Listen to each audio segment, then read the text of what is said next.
Jasmine Reed had dealt with difficult guests before, but Prince Zarek was in a category all his own.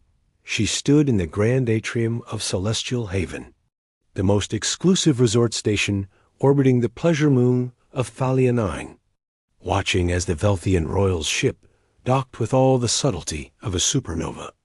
The vessel itself was a work of art-sleeked obsidian, hull inlaid with veins of bioluminescent gold that pulsed like a living heartbeat.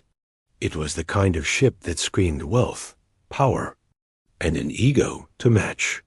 "Remember," whispered Marcus from hospitality management, adjusting his collar nervously beside her, "the Velthian Empire controls 60% of the Kyrium trade routes. We cannot afford an incident." Jasmine rolled her eyes, smoothing down her emerald uniform jacket.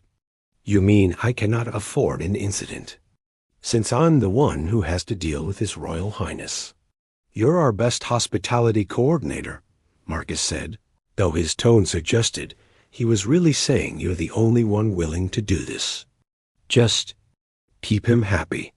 The docking ramp descended with theatrical slowness, accompanied by a cascade of shimmering particles that caught the station's artificial sunlight.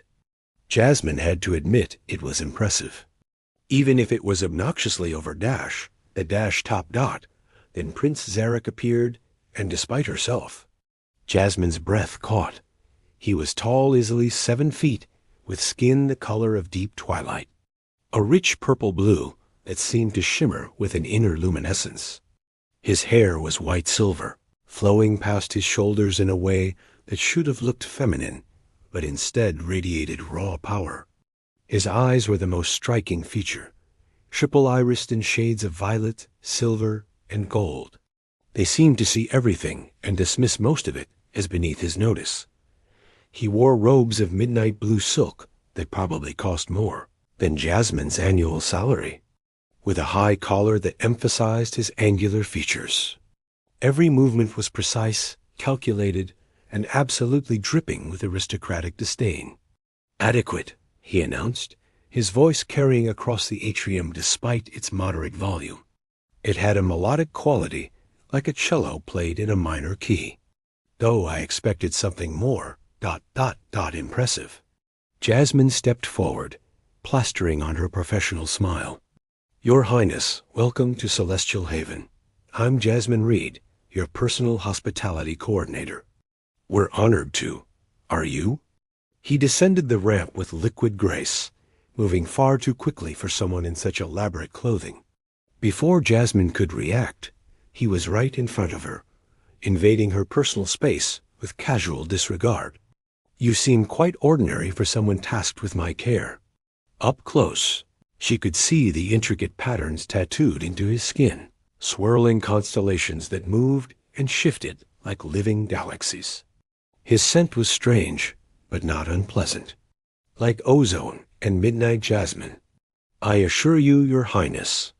"My credentials are irrelevant," he interrupted, circling her slowly like a predator examining prey.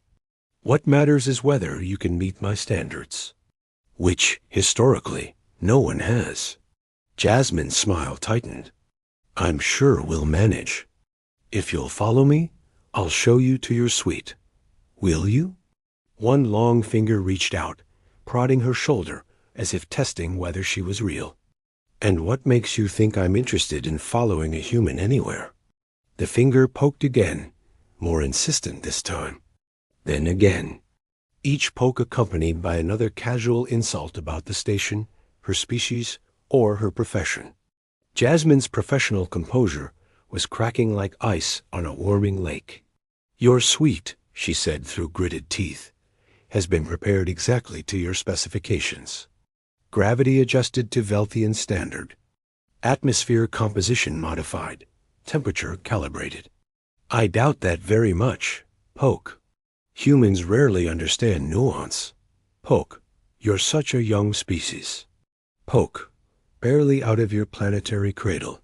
Your Highness, do you know who I am?" He stopped directly in front of her again, that finger rising toward her face. "I am third in line to the Velthian throne. My family's wealth exceeds the gross domestic product of 17 Federation worlds. My bloodline traces back 40,000 years to the First Awakening.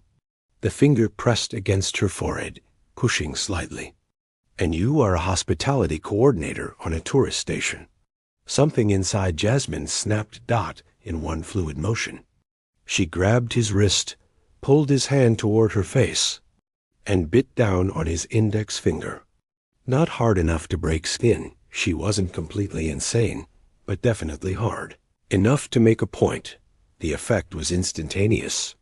Prince Zarek froze, his triple-irised eyes going wide with absolute shock. Behind them, Jasmine heard Marcus make a sound like a dying space whale. The handful of servants who had followed the prince off his ship stood paralyzed, as if witnessing a crime against the universe itself. Jasmine released his finger and stepped back, her heart hammering, but her voice steady. "The suite is this way, Your Highness. Unless you'd prefer to continue testing my patience?" For several long seconds, no one moved. No one breathed. The entire atrium seemed to hold its collective breath, waiting for the alien prince to explode, to call for her rest, to have her thrown out an airlock dot instead. Prince Zarek did something unexpected. That he laughed, that it wasn't a polite chuckle or a dismissive snort. It was a genuine, surprised laugh that transformed his entire face, making him look suddenly younger and infinitely more appealing. His triple-irised eyes sparked with something that might have been delight. "Extraordinary," he murmured, examining his finger as if it might hold the secrets of the universe. "You bit me." "You were asking for it," Jasmine replied, then immediately regretted the unprofessional response. "I suppose I was." He looked at her with new interest, his expression shifting from disdain to something far more dangerous curiosity. "What is your name again?" Jasmine read. "Jasmine," he repeated, his melodic voice making her name sound like something exotic and precious. "Like the earth flower. How fitting." He stepped closer again, but this time the invasion of her space felt different. Less dismissive, more ... intentional. "Do you know," Jasmine read, "that in Velthian culture there is an ancient bonding ritual that involves the exchange of what you might call blood oaths? Not literal blood, but the sharing of essence through physical contact." Jasmine's heart rate kicked up another notch. "I'm not familiar with." "You wouldn't be. It's quite obscure." His eyes held hers, and she couldn't seem to look away. "The ritual involves one party marking another as their equal through a symbolic bite. It's considered one of the highest honors." "I wasn't trying to honor you," Jasmine said flatly. "I was trying to get you to stop poking me. Nevertheless." He smiled, and it was like watching a star being born beautiful, dangerous, and impossible to ignore. "You've inadvertently made yourself very interesting," Jasmine read, "and interesting things are rare in my world." "Your Highness, perhaps we should," Marcus tried to interject, finally finding his voice. "Leave us," Prince Zarek commanded without looking away from Jasmine. "I wish to become better acquainted with my hospitality coordinator. It seems she has much to teach me about ... boundaries." The way he said boundaries made it sound like both a challenge and a promise. As his servants and Marcus reluctantly departed, Jasmine realized that her simple job of keeping a difficult guest happy had just become infinitely more complicated. And judging by the way Prince Zarek was looking at her like she was a puzzle he was determined to solve, things were only going to get more interesting from here. "So," he said, gesturing toward the corridor with exaggerated courtesy, "shall we see this supposedly adequate suite? I'm curious to see what else you might do if I continue to ... What was your phrase? Ask for it?" Jasmine took a deep breath, straightened her uniform, and started walking. Behind her, she heard the soft sound of Prince Zarek's laughter, following like a promise, or perhaps a Warning, this was going to be a very long assignment. The royal suite occupied the entire upper dome of Celestial Haven, offering a 360-degree view of Thalianine's swirling pink and gold atmosphere. Jasmine had personally overseen every detail of its preparation, from the chromatic lighting that shifted to match Velthian circadian rhythms to the sonic dampeners that created perfect silence. It was, objectively speaking, the most luxurious accommodation in 3 star systems. Prince Zarek examined it with the enthusiasm of someone inspecting a prison cell. "The gravity feels off," he announced, walking to the center of the room with measured steps. "And the humidity is at least 3% too low." Jasmine consulted her datapad, double-checking the environmental controls. "The gravity's set to 0.98 Velthian standard, exactly as specified in your advance requirements. Humidity is at 62%, also per your specifications." "Then your specifications are wrong." He turned to face her, those mesmerizing triple-irised eyes catching the light. "I can feel it. I can adjust. Don't bother." He waved dismissively, moving toward the floor-to-ceiling windows. "I've stayed in worse, barely." Jasmine bit her tongue literally this time to keep from responding.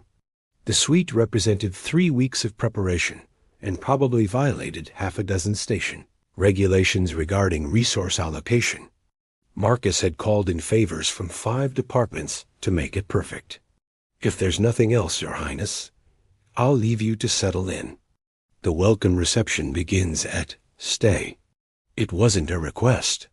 Prince Zarak had his back to her, gazing out at the moon's atmosphere, but his tone carried absolute authority.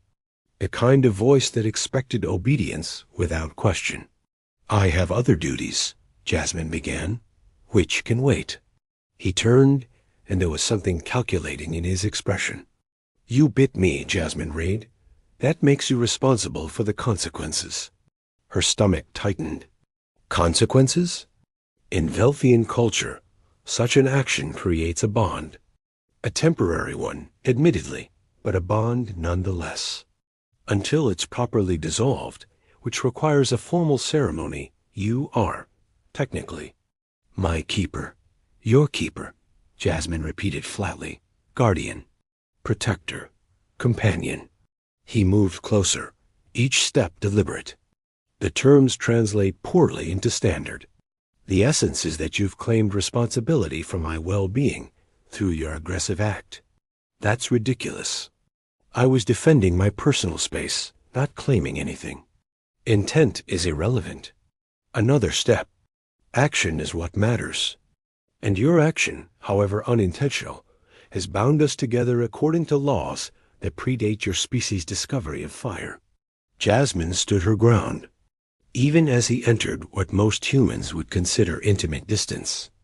This close, she could see the way those galaxy tattoos on his skin pulsed with a faint inner light, could feel the warmth radiating from his body. Velthians ran several degrees hotter than humans. "So what does this bond require?" she asked, keeping her voice steady. "That you remain within my vicinity. That you attend to my needs. That you," his lips curved into something that wasn't quite a smile, "ensure my satisfaction during my stay." Heat crept up Jasmine's neck. "I'm a hospitality coordinator, not a—" "I didn't mean it that way." But his tone suggested he'd enjoyed her assumption. "Though if you're offering, I'm not." "Pity." He turned away again, examining a crystalline sculpture that changed color based on ambient sound. "In any case, the bond requires your presence. Which means, Jasmine Reid, that you're now my personal attendant for the duration of my visit. I have other guests to manage." "Not anymore." He picked up the sculpture, studying it with apparent fascination. "I've already spoken with your management. They were quite eager to accommodate my request. Something about not wanting an interstellar incident." Jasmine pulled up her datapad, and sure enough, there was a message from Marcus. "Give him whatever he wants. Board of Directors is watching." She closed her eyes, counting to 10 in 3 different languages. Fine. What do you need, Your Highness? First, stop calling me that. She opened her eyes. Excuse me? Your Highness. He set down the sculpture with distaste. It's tedious. You've already bitten me. I think we're past formal titles. What should I call you then? Zarek? He turned back to her, and for the first time, his expression held something other than arrogance. Curiosity, maybe. Or challenge. Just Zarek, and I'll call you Jasmine, not Ms. Rid or Coordinator, or whatever your official designation is. That's highly irregular. So is biting visiting dignitaries, yet here we are. He moved to a low couch that adjusted its shape to accommodate his frame. Tell me, Jasmine, why did you really do it? I told you the truth. His voice was softer now, less commanding. Not the diplomatic answer. Jasmine hesitated, then decided honesty might actually be refreshing. Because you were being insufferably arrogant, invading my space, and treating me like I was invisible. Because I've spent 6 years in hospitality, being poked, prodded, and dismissed by entitled guests who think their bank accounts give them the right to treat people as furniture. And because, in that moment, I stopped caring about my job and started caring about my dignity. Silence fell between them. Zarek studied her with those impossible eyes, and for once, he wasn't looking through her or around her, but directly at her. Good? He finally said. Good? Honesty is rare in my world. Everyone wants something: power, money, favor, access. They smile and bow and tell me what I want to hear. He leaned back, his hair spilling over the couch like liquid silver. You're the first person in months who's treated me like an actual being instead of a walking treasury. You weren't exactly inviting polite conversation, Jasmine pointed out. No, I wasn't. Something flickered across his face. Was it shame? I was testing you. Testing me? To see how long it would take before you broke. He gestured vaguely. I do it to everyone. Most last about 3 minutes before they start falling over themselves to please me. You lasted almost 10 and then bit me instead of groveling. It was ... double quotes. He paused, searching for the word. ... exhilarating. Jasmine stared at him. You intentionally act like an insufferable ass to see how people react? When you're born into power, you never know who's genuine and who's wearing a mask. So I became insufferable, as you so eloquently put it, to cut through the pretense. His triple-irised eyes met hers. You didn't put on a mask. You bit me. And now I'm stuck as your keeper, because of some ancient cultural tradition. You say that as if it's a punishment, isn't it? Zarek stood in one fluid motion, crossing to where she stood. That depends entirely on perspective. For you, perhaps it's an inconvenience. For me, ... He reached out slowly, giving her time to move away, and gently touched a strand of her dark hair that had escaped its professional bun. It's an opportunity. For what? Jasmine's voice came out softer than intended. To know someone real. His fingers barely brushed her hair, but she felt the touch like electricity. To have conversations that aren't scripted. To perhaps understand why a simple human woman had the courage to do what no one else has dared. I'm not that interesting. You bit a prince. His lips curved into a genuine smile, transforming his entire face. You're the most interesting person I've met in decades. Before Jasmine could respond, her datapad chimed urgently. She glanced at it, grateful for the interruption. The welcome reception. It starts in 30 minutes. You're expected to. I'm not going. What? You have to go. It's in your honor. Then they can honor my absence. Zarek moved back to the windows, dismissing the entire event with a wave. I find such gatherings tedious. You can't just skip. I can actually. One of the benefits of being insufferably royal. He glanced back at her.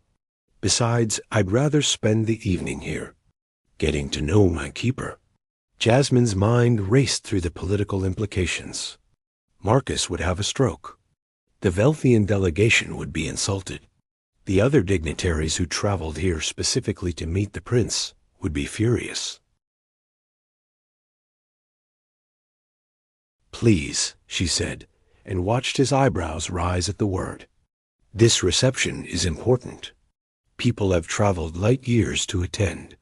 The station's reputation means nothing to me," he interrupted, but his tone had softened. "However, your reputation might." "My reputation? If I skip this event, they'll blame you. Won't they?" He turned fully to face her.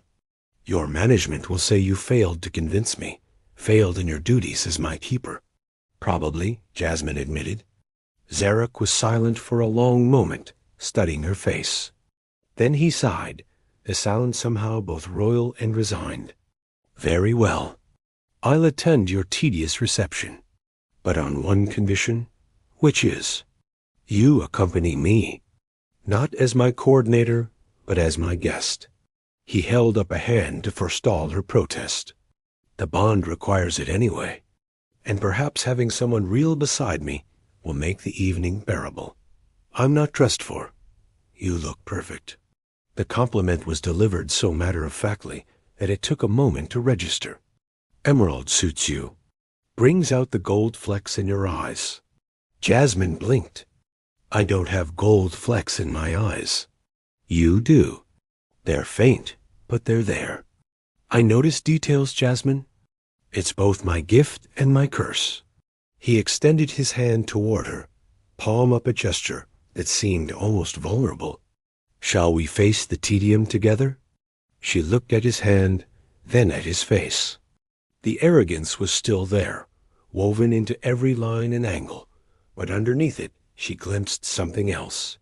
Loneliness, maybe, or the weight of always performing, always being watched, never being allowed to simply be. Against every professional instinct, Jasmine placed her hand in his. His skin was warm, his grip gentle but firm. "One thing," she said as he led her toward the door. "Yes? If you poke anyone at this reception, I'm biting you again." His laugh was like music-rich, genuine, and utterly unexpected. "Fair enough. Though I should warn you," Jasmine read, "that in Velthian culture, repeated biting often leads to more permanent bonds. Is that a threat or a promise?" "That," Zarek said, his smile both dangerous and dazzling, "remains to be seen." As they walked together through the corridors of Celestial Haven, Jasmine couldn't shake the feeling that her life had just shifted onto a completely different trajectory. She'd come to work this morning, expecting another routine day of managing difficult guests. Instead, she'd bitten a prince, been bound to him by ancient custom, and was now walking hand in hand with the most infuriating, intriguing man-alien, she corrected herself, she'd ever met. And the strangest part? She was actually looking forward to seeing where this led, even if it meant enduring an evening of diplomatic tedium with Zarek's hand warm in hers and his presence beside her like a star, burning too bright and too close. "Jasmine?" His voice pulled her from her thoughts. "Yes? Thank you. For what?" "For seeing me." His triple-irised eyes met hers, and in them she saw something raw and honest. Not the prince, not the title, just ... me. And in that moment, walking through the gleaming corridors of a luxury space station with an alien prince who'd somehow become more than just another difficult guest, Jasmine realized that maybe biting him had been the best decision she'd ever made, even if she'd never, ever admit that out loud, retry.